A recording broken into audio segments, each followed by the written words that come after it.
পৰমাত্মাই স্বয়ং সদ্গুৰু হৈ আহে আপোনালোকক দাসে বহুবাৰ সদগ্ৰন্থৰে বেদেৰে প্ৰমাণিত কৰিছে যে সেই পৰমাত্মাই কেনেকুৱা লীলা কৰে, তেওঁ ক'ত থাকে, কোন হয়, কেনেকুৱা হয়, কেনেকৈ পোৱা যায়, আৰু সেই প্ৰমাণ ক'ত আছে। গতিকে আপোনালোকে সেই পৰমাত্মাক চিনি পাবলৈ বহুত প্ৰমাণ একত্ৰিত কৰিবলগীয়া হ'ল, যাতে পৰমাত্মাৰ সন্তানে নিজৰ মালিকক চিনি পাওক। সদগ্ৰন্থৰ পৰা প্ৰমাণ দিলোঁ।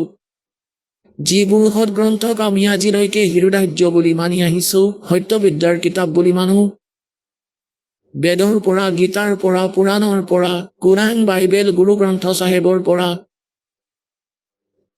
আৰু লগতে সেই সাক্ষীবোৰৰ মহাপুৰুষসকলৰ সৈতে মুখামুখি কৰালো, যাক পৰমাত্মাই স্বয়ং আহি লগ কৰিছিল।